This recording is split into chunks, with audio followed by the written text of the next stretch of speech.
One of the things you said about the property taxes, I've never even thought about that. Like I would go to the MLS every single day once I got my license, and I was just discovering what investment real estate was. I would look at every single new property and I would just treat it like it was an investment property, and I would say, what do the numbers have to be on this in order to make it work?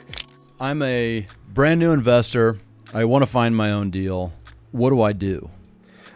So the very first thing that you can do is You were talking about a deal that you're doing. We don't need to know where necessarily, but this is an interesting deal with some sort of storage facility.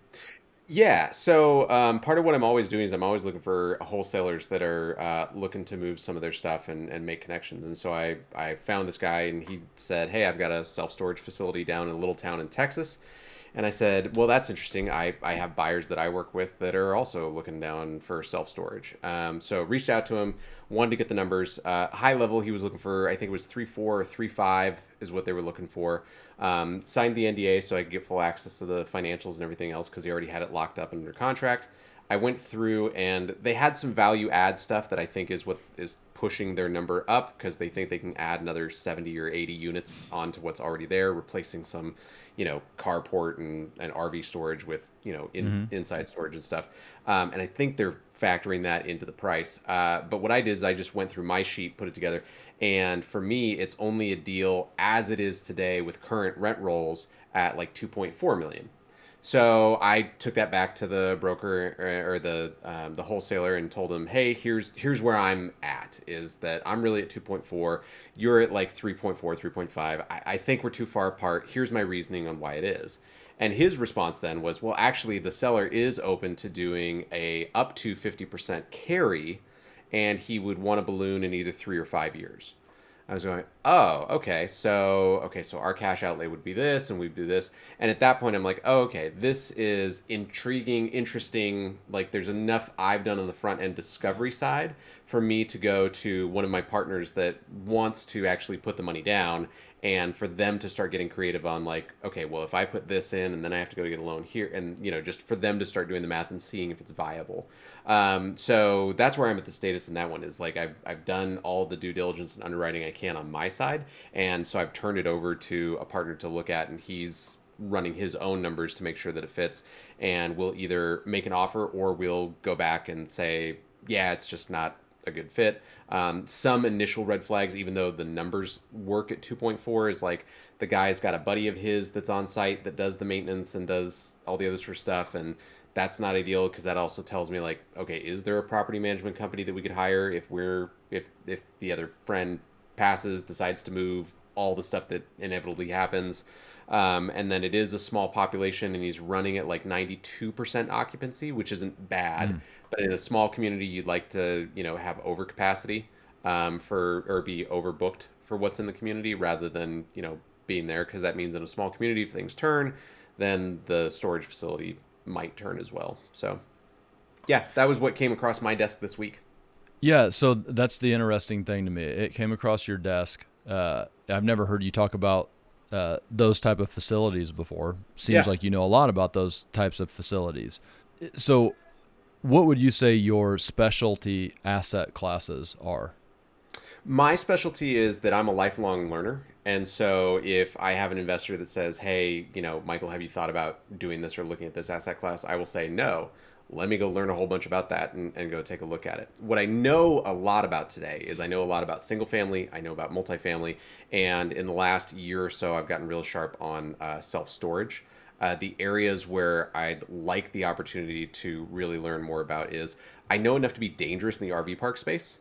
I don't know, not enough that I would say, hey, trust my numbers, but I know enough to be like, I think this is worth looking at, but I don't know everything that I should probably know about it.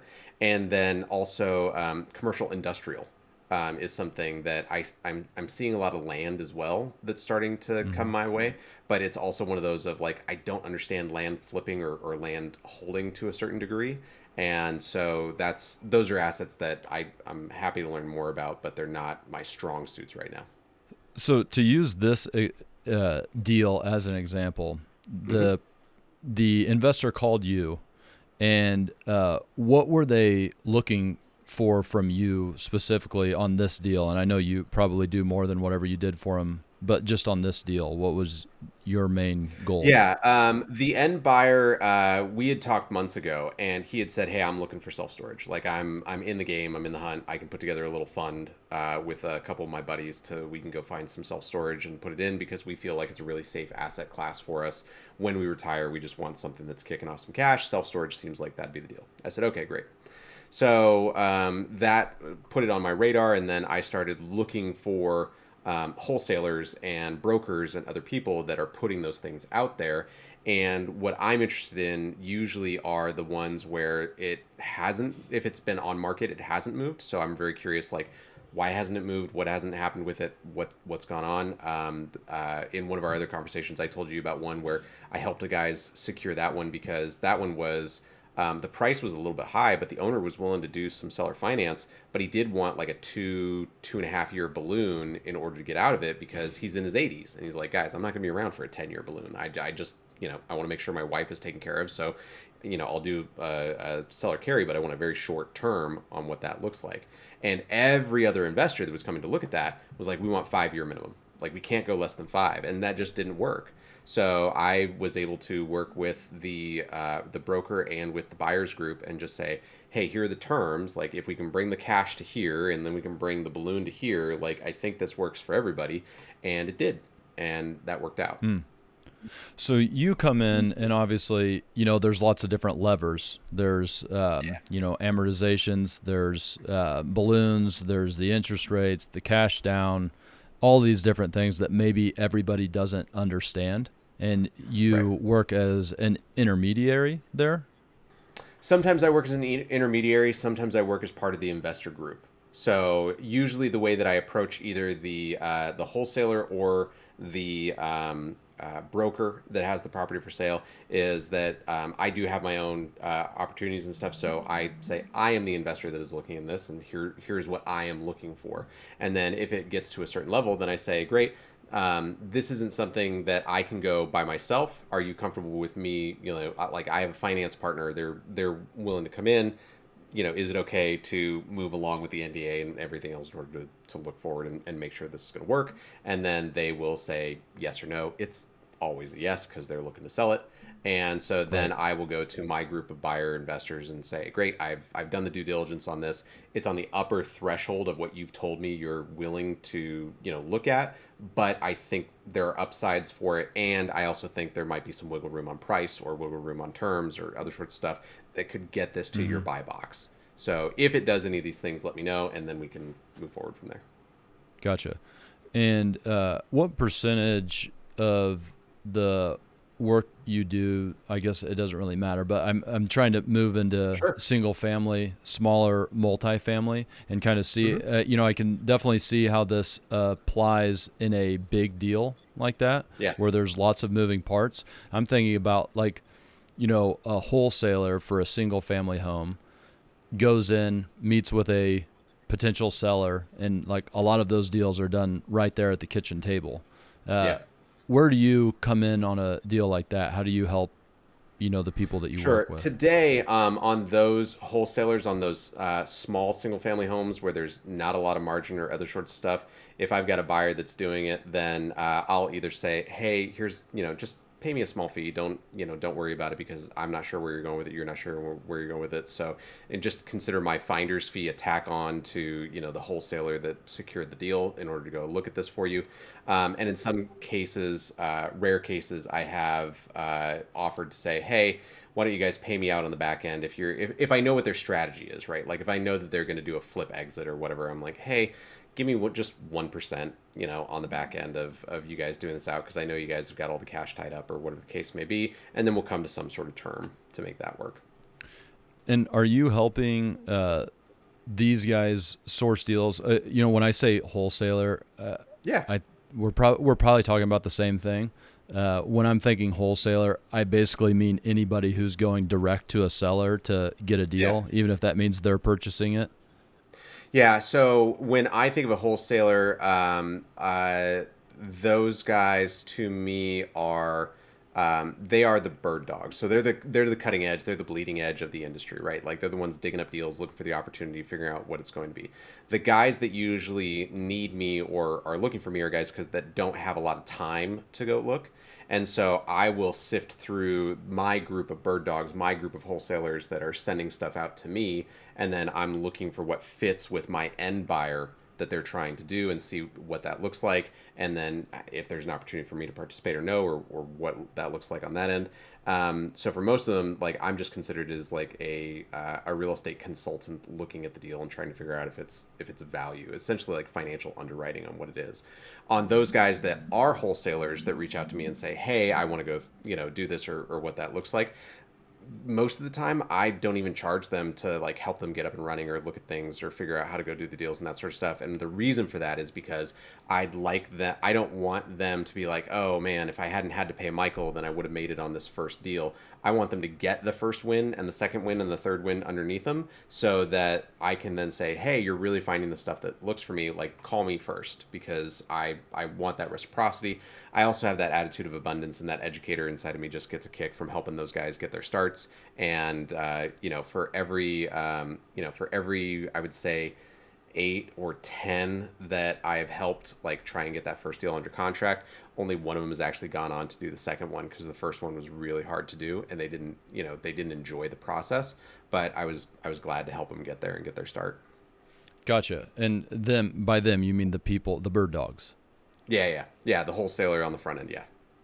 Gotcha. And okay, so wholesaler gets the deal, and then you are working with potential buyers for that deal, Correct. the investors.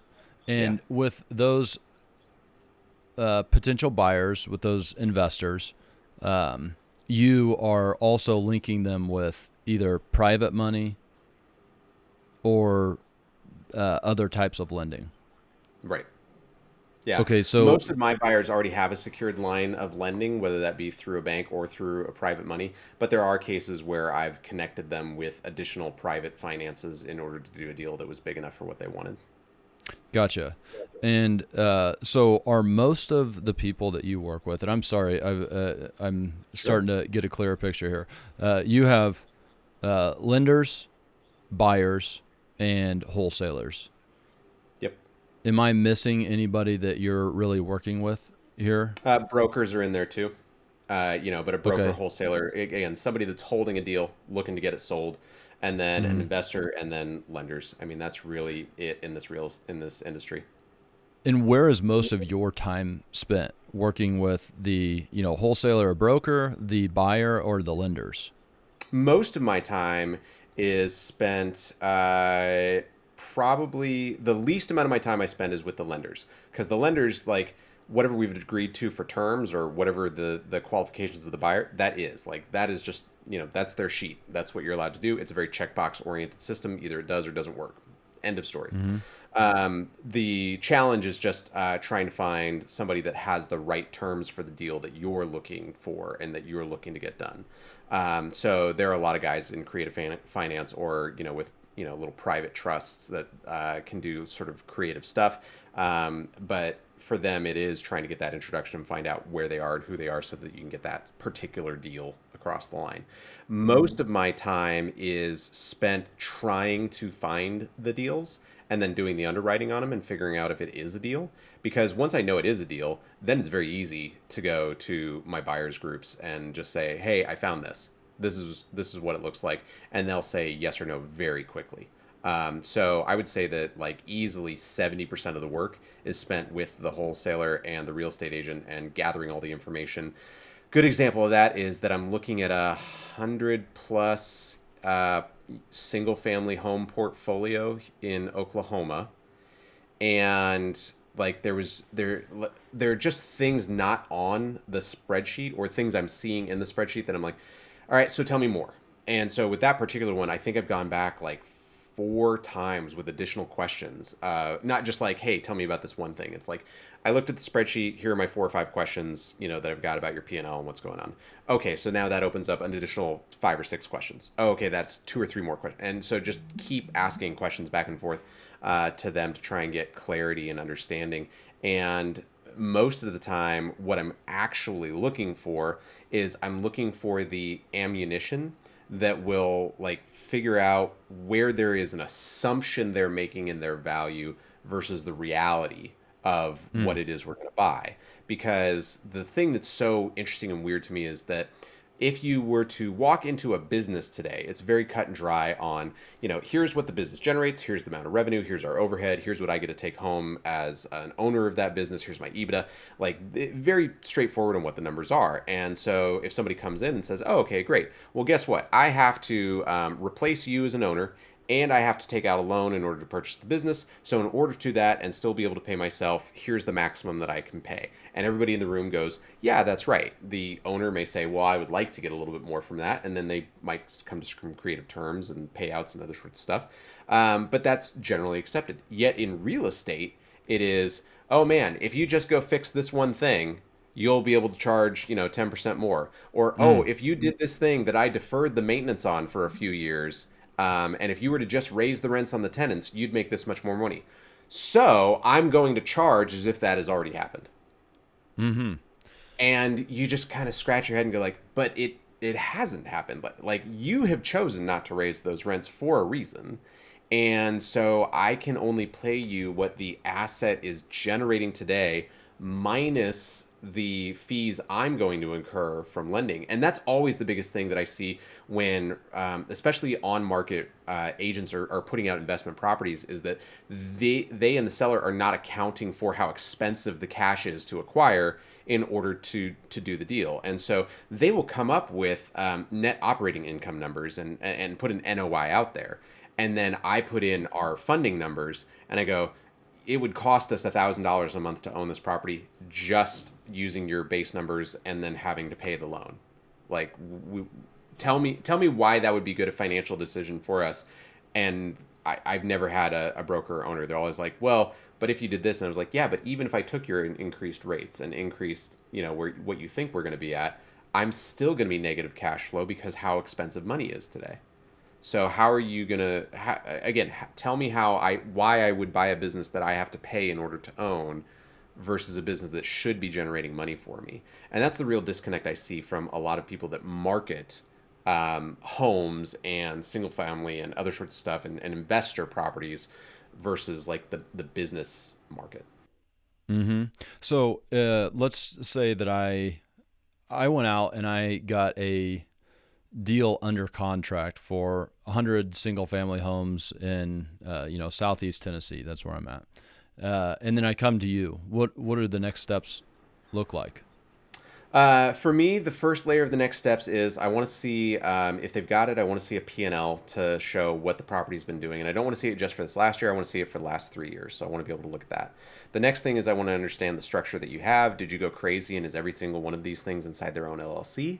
Or is this something where you've got an umbrella and you put them in groups of 5 or 10, or how did you structure this deal? Because what we're going to be doing is we're probably going to be doing an asset purchase and moving those out into our LLCs of what we're doing. After Mm-hmm. that, then I'm starting to look at, okay, so what is the deferred maintenance that you guys haven't done? What is the property management group you've got in place? How are you keeping this thing as a valuable running asset, and what does that have to say? Then I'm going to go do some social media deep diving and research, find out if anybody's, putting your property management group on blast, if they're saying don't come to these apartments or these houses, or, they're terrible to work, find out what's going on, because that presents for me as an opportunity. That's a like, oh great, so if we just come in and do like literally the bare minimum and don't tell these people they're crazy, and we get rid of the roaches or we fix the pipes or do whatever, they'll be so thrilled and happy they'll probably be willing to pay us more in rent because they're like, oh well, this is great. But then I, after looking at those things, will start to do the tough work of, okay, how many of these are active like investment properties versus how many are I'm holding on for my grandmother who's in hospice and other sorts of stuff, and then starting to look at county tax records to figure out like, have these correctly been audited as income properties according to the local tax assessor, because that can also be a big gotcha surprise, is that Hmm. because it was still listed as grandma's home and they were paying a senior tax, as soon as we make the bill of sale and transfer over, now I'm going to be paying the regular tax, and that can blow up the whole deal and what that looks like. Then what I'm going to do is I'm going to sort the property because we're at a nice 100 number. I'm going to say, great, here's the top 20 that it's a no-brainer. Like these are top performing properties. This is what we're looking at. These are good. Here is the 80% that, or the 60% that makes up the middle. And here's the bottom 20. The ones that are like, hey, these look like they are loss leaders, or they're very hazardous, or they're not going to be great properties for us. Ways to gather that information again are going through the local GIS or tax county assessor office to find out some information about them. Has the quality of the home been steadily being degraded on the tax audit of what they're saying? And yeah, this used to be a B class property. We're now classifying it as C class property. The value of the property keeps going down. Even the land value keeps going up. That's another good indicator. And then I'm going to start looking to find out on Google Maps and any other, digital resources I have available to start and look, historically, has the property stayed the same, or has it downgraded, has it upgraded in what they're doing on it. And then once I've gotten through that process on all 100 homes, I've got my rating sheet on there and everything. And I will start by going to my group of buyers and saying, okay, here's what I found. As a package, the properties either do or don't make sense. For what they are, as a package, I think it totally makes sense. As a package, it does not make sense at all. However, they are looking to sell off the portfolio, and so if we wanted to target the properties that were the highest, we can turn them around and potentially make a great. Here's the group of homes out of that 100 that makes sense. Here's the homes that are already performing well, and we wouldn't have to do much to do to them. They've had updated maintenance, everything looks good, and so we could make an offer on just these 20 if we wanted to out of the portfolio. And then also suggest some creative strategies, things like, asking the owner, like, hey, are you prepared to take either the capital gains tax or the sales tax that's going to be coming on all these things? Are you open to a structured buyout of, let's say they have it in one LLC. Are you open to a structured buyout of that LLC? We'll buy out shares over the next 10 years of that, but we will take over operations today and we will pay you a salary plus shares over that time so that you get, what you're looking for. And I will just come up with as many strategies as I think is possible that might be a fit or might work. Again, present those to the buyers group and say, hey, who's open and wants to take a stab at this and this looks good. Somebody will say, I do. This looks like I'm willing to go down this road. I'll find out more with them and say what is particularly interesting. What do you want to move forward with the strategy? And then after we come to an agreement and say, great, here's your ceiling, here's your floor, let me go see what I could go and find. Then I'll engage with in this case, it is the owner. He has put it out there himself as looking to sell it. And so then I'll begin the negotiations with him and saying, hey, you've answered all my questions. Here's kind of where we're looking at and what we've got going on. I have today 3 options of how we could make this work for you. But before I get to those 3, would you tell me a little bit more, like, what are you going to do when you take the cash? Oh, you're just going to go buy more property. Very cool. Nice to hear. Oh, you're actually just going to go and buy a small island, or you're going to go, sit on a cruise ship for the next 20 years, and this is your retirement. Also very cool. Great.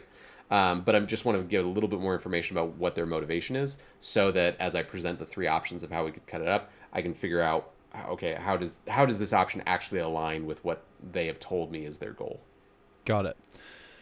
So let's say this goes well, and you've given 3 options, I guess, based on different levers that there are to pull, all that Yep. would work for certain groups of buyers that you work with. Right. And then, so once you get that deal renegotiated in a way that works, then you bring it to, I'm assuming as you're negotiating this, you've already spoken with different groups of buyers, or you just know where it's going? Usually I know where it's going. Like the deal is of a size that I know that, okay, there's really only 3 people in my list that this is a good fit for. So I've already got that narrowed down. And then those 3 buyers, they either already have their funding together, or different styles of lenders that would work for that particular deal. Yeah. Okay, and so that's a high level deal, of course. I think most of the people who watch my channel are probably doing smaller deals. They're probably newer to investing in real estate, doing single family homes, maybe small multifamily. And if they're taking my advice, they're trying to figure out how to go direct to seller to get great deals. But also some of them might not have the ability to take down a deal, actually purchase the property for themselves Right. today. Go ahead. No, and all I was going to say is like portfolios are a whole separate beast as well because that's not a 2 week due diligence. That is like we may need 3 months due diligence because we want to go look through every single home and every single property to make sure that this is a good fit and what's represented on paper is actually what we're buying in person and stuff. So yeah, if you're in that stage where you're still between number 1 and number 10 that you're looking for, then yeah, small single family, even small multifamily, even 4 to 6 plexes are still very viable for you to go after and take down by yourself. Again, it all depends on the motivation from the seller for their reason of wanting to get out of it. Yeah, I think I like had selfish intent there with some of the question asking. One of the things you said about the property taxes, I've never even thought about that. Like on a single family home, or even buying 10 single family homes, it's not really even a drop in the bucket in affecting you. But you buy 100 houses and you have a little uptick. That's a huge deal. Oh, Um, it can totally it can ruin it. And I did see that at one point where I came across a deal and we couldn't make it work because of the tax situation. And it was that exact scenario where this is mom's house, she's lived in it, and it's part of the portfolio. And we're like, great, but you realize that mom was paying $60 a month in taxes, and we're going mhm. to be taken up in your neck of the woods. We're going to be up around $400 a month in taxes, and Mhm. that totally killed the deal on that. And they were it was almost probably like they hadn't even considered that was a downstream effect of selling this thing and that somebody else was going to have to take on that cost. And because that also blew up what our offer was, they were like, well, then we can't make this work. And we were also like, well, we're very sorry. If that ever changes, please let us know. Yeah, well, that's a beautiful thing that you found that out before you closed on the Oh deal. yeah. That's Yeah, before you get that first bill coming in from the tax auditor. And unfortunately I've seen some guys that have done some buy and holds that they did that, and all of a sudden they wound up losing money door per door because they didn't know to check what the tax status was on the property before they bought it. They just assumed it was in good standing and the taxes were what the taxes were.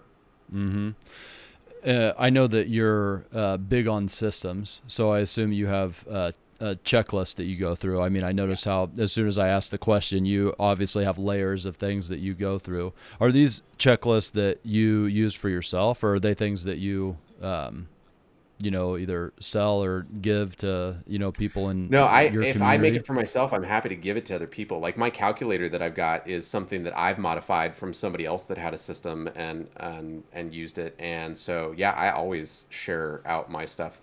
Primarily because I know that I've been in that starting phase of not knowing where to go and what to do. And if I can help anybody that's looking to get started and they get to a certain size and then are starting to feed me deals and stuff, then that is my marketing fee essentially. Like Mm-hmm. other businesses, right, they go out and they put up billboards and other sorts of stuff. I spend time with people to make sure they understand the type of deal I need in order to be able to get it across the finish line.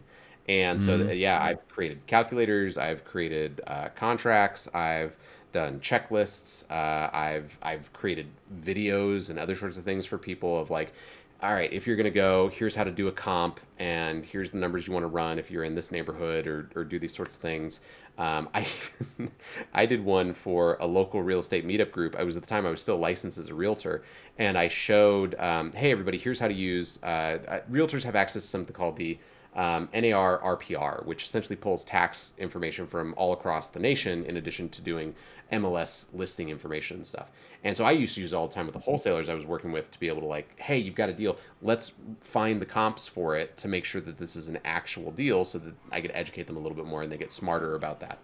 And I posted it to the group, and at first the moderator of the group or the admin was like, "This is great," and people were looking at it, and I was, receiving some people going like, "Oh, I didn't know with my license I had access to this or that I could use it in this way." And I was like, "That's very cool."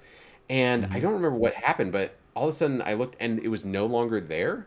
And I asked Hmm. the admin about it, and they were like, "Oh yeah, somebody complained." And I was like, they complained that I showed how to use a system to help people in this real estate investment group do comps. Help me understand Hmm.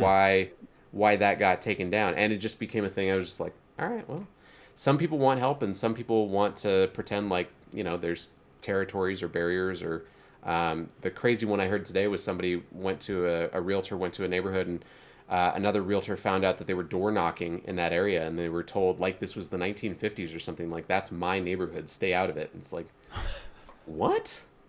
Come on. Yeah. I guess at the end of the day, Russ, like I just believe in an attitude of abundance. I am never going Yeah. to be able to take on every deal that happens, but what I can do is make sure that the people I work with know the type of deal that I would take down, and that way it increases the likelihood that I'm going to get something that's a good fit for my buy box, and that means I have to spend less time going through like bad deals that just aren't a Mm-hmm. fit. So these, if I'm somebody out there right now and I find this deal, let's just take this 100 house make Sure. believe deal that you and I were talking about. Yeah. I find it, I get it under contract, and I come to you. And I come to you maybe because I want you to help me, help me sell it or Yeah. help me purchase it myself. Right. But most likely it's because you can like take it off my hands. I could uh, dispo it to you. Is that correct? Yeah, there are some instances where that's exactly the case, and it's like, hey, Michael, I like this is way too big for me, and it doesn't have to be the 100 unit portfolio. I've had guys come to me that are just like, Michael, this is a $500,000 home. Like my sweet spot of what I've been doing for myself has been in that 50,000 to 150,000 range. But I got this person on the phone. They've got a $500,000 home that sits on a lake. I don't know anything about this. Like this is way outside my comfort zone of what I'm looking to do, but I do like have either the lead or like I've done enough work to figure out that it's this. But like my buyers list is made up of the guys that are buying the 50,000 to that are at the $100,000 to $200,000 price point is where my buyers list is at. What can you do to help me? And that's where I'll then go like, all right, well, let's do the underwriting on it. Let's make sure you got it at a good price. A couple times I have had to tell people like, it's not the price you think it is. It's great that it's lakeside, but it's not lakeside. Like it's a Mm-hmm. drop in mobile home. It's not custom built. So let's reevaluate Right. what this is. And then once they go back and either renegotiate or they come back to me like, yeah, the guy just has a crazy number in his mind, then we let it lie. But if it is something, then I'll say great. And I always go to the buyers groups that I have, and I get those guys to compensate me for helping to find and put the deal together and do that. Got it. All right. So I'm a brand new investor. I want to find my own deal. What do I do? Yeah. So the very first thing that you can do is depends on what you've got a lot of. So it depends if you got a lot of time or if you got a lot of money. If you got a lot of time, I would highly recommend go get in your car, download and listen to the first 100 episodes of Bigger Pockets while you're driving around to really brush up on your basic knowledge. Like I can't remember. I think they're crossing 1,000 episodes now or something like that is where they're Mm-hmm. at. But those first 100 are really the core stuff of what it takes to be in any aspect of the real estate business. So I would drive around the neighborhoods in my local area, and I would be looking for grass that has not been cut. I'd be looking for roofs in rough shape. I'd be looking for flaking paint. I'd be looking for all those types of homes.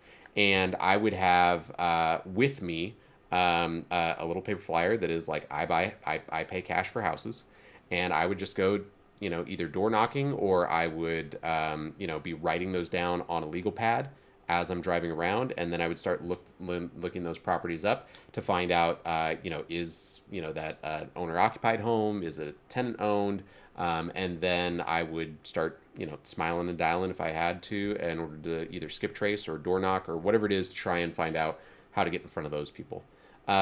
If I had money and not as much time, then what I would probably do is that I would probably spend the money to go and buy a list that is catered to those specifications. Like I want non-owner occupied. I want the people to have 50% or more of their mortgage paid off. I want them to have bought the home 5 to 10 years ago. And just start looking for those criteria. I'd buy a bunch of data, and then I would either smile and dial, or I would partner with somebody else that feels comfortable smiling and dialing. And then I'd Mm-hmm. say, great, I'm willing to give up a little bit of profit or do a JV with this person if they can get the property under contract, so that I don't have to spend my time going and doing that. And these lists, where do you get lists from? I get from a couple of places, and so I'm always testing out new places. They all buy pretty much from the same place. The latest thing that some people are now adding as a value add that used to be the norm was you used to have to pay for it was the skip tracing on it. So not only am I buying Mm-hmm. the record of who owns the home, but now they'll throw in the phone number for you as well. Whereas before it was anywhere from a 15 to buck 50 upcharge, 15 cent to buck 50 upcharge, depending on what type of records they were and all that sort of stuff. Um, so yeah, that's I truthfully I will usually just when I'm ready to go buy another list, I'll just do a Google search for where can I buy real estate investment data, and then I'll just kind of look at who's popped up recently and see who's available, what they got. I'll call an account rep, say what I'm looking for, and then price shop them to what I've got already on my list. Cool. I remember when I first had the realization that I could just get anybody's phone number. I didn't know It's what out skip there. tracing was 10 years ago, Oh yeah. Oh yeah. craziness. Yeah. Okay. So they work these different lead sources. They finally get a house under contract. And obviously, one option is they come to you. Okay. And what are some other options for them? Other How can option. they monetize? Yeah. Yeah, other option. You have already, while you've been smiling and dialing, you've already got your buyers list. You've connected with local real estate investors. You've gotten on Facebook, connected with real estate investment groups. You've told people, I'm a wholesaler. Here's the type of properties I'm looking for. Who would like to buy these sorts of things? And you've developed your own real estate list. And so then once you're under contract on it, then you're totally comfortable to share to people and send out and say, hey, I have this property under contract, and I'm looking for a buyer, doing that sort of stuff.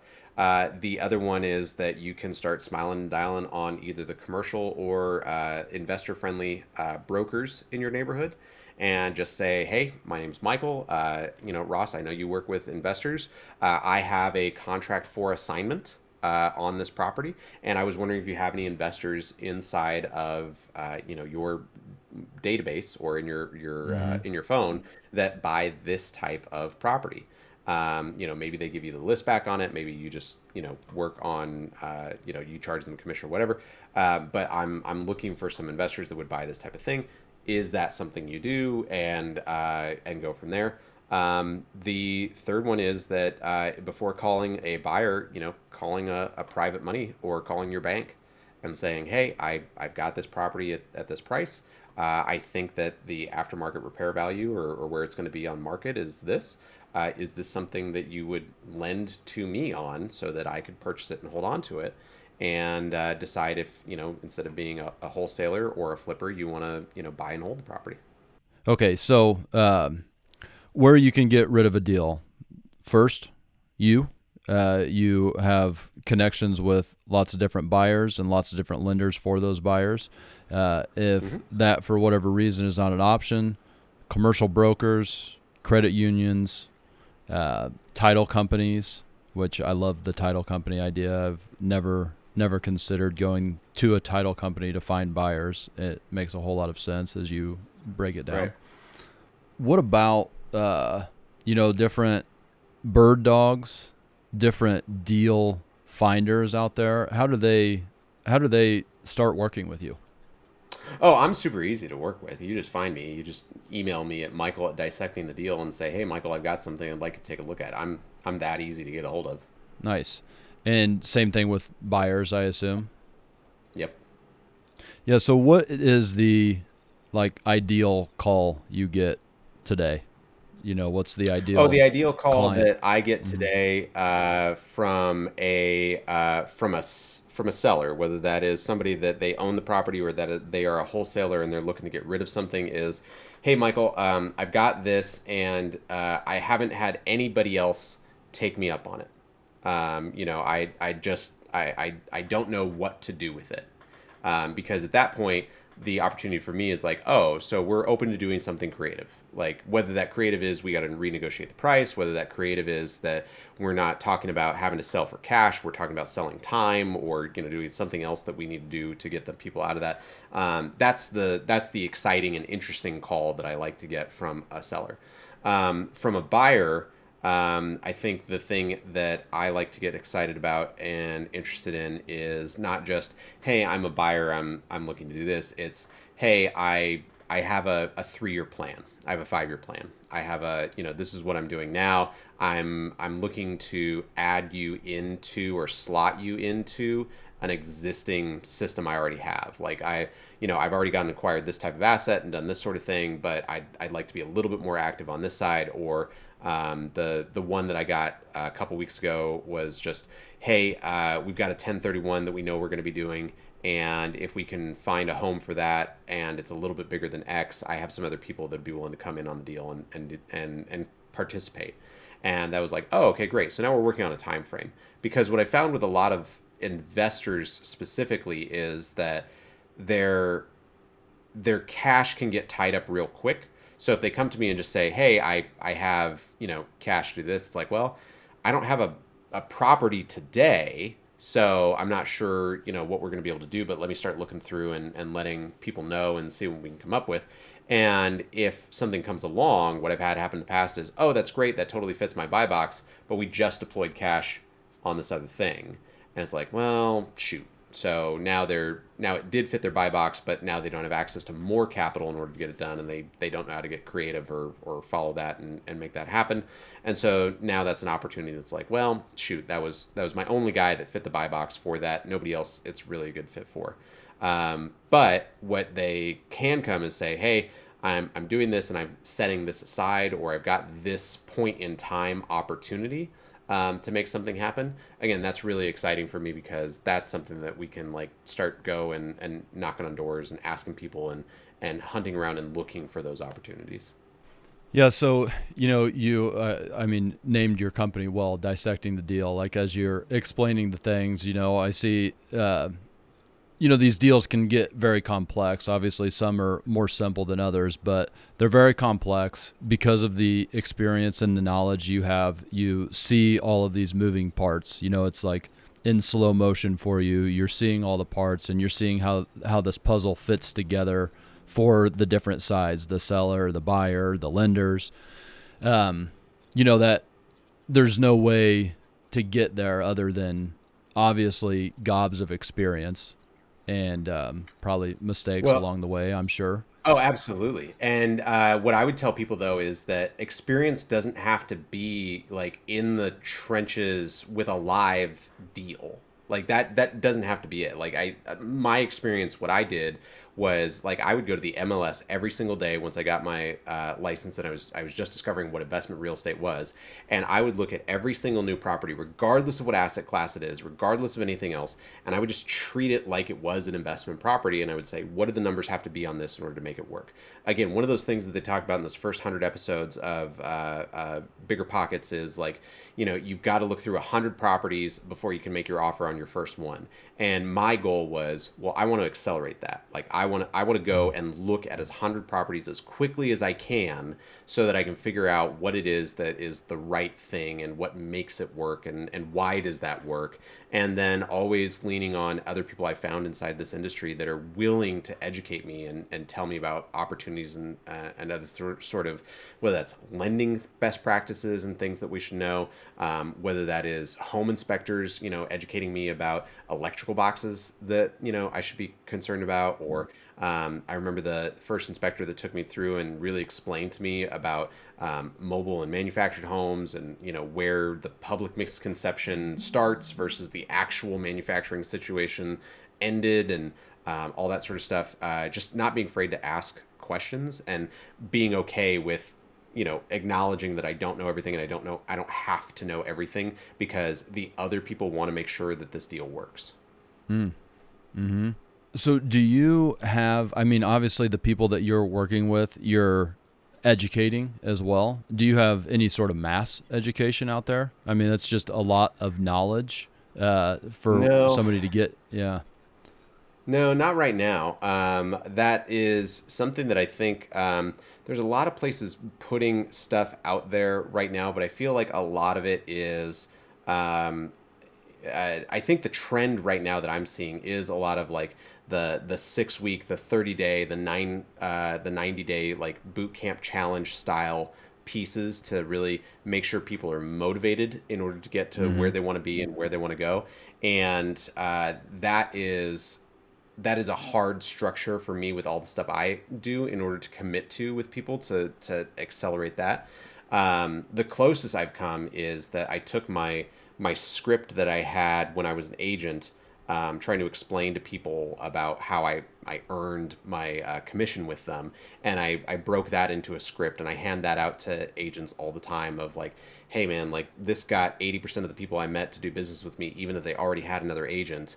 And like it just made a lot of sense because again, it was about like I want to maximize the opportunity in front of me. So let me make sure these people are really bought on and bought into me as their agent Mm-hmm. before I start going and opening homes at 7 a.m. on Sundays because I did that for 6 months and it was brutal and I did not make any money doing that. Right. Right. The yeah, man, that's a tough thing. I mean, it's obvious that years and years, probably decade plus of not only knowledge gaining but also using it. The actual Yeah, experience. That's how you have the skills that you have. And so to teach somebody in a 90-day boot camp, even though that's what they, a lot of people want, like the quick answer, there's just yeah. nothing but a lot of work. Um, do you have any other products out there? Anything else that other than things that we've talked about here? No, I'm in the process of productizing a couple of things, but they're all still in the brainstorm like alpha stage of putting things together. But no, I mean the other one I have that I'm always willing to share with people is just I have my deal calculator that I share all the time. That is just a Google sheet that you just plug numbers into, and it will tell you mortgage rates. It'll tell you cash on cash. It'll tell you NOI, cap rate, all that sort of stuff. Cool. Let's see, calculator, and we'll put a link in for your, Cool. so that way people can find you there. And then yeah, so man, I would say this. Really it took me a little bit to fully understand because what you do is very complex. It's very you have to know a lot about a lot of different pieces there.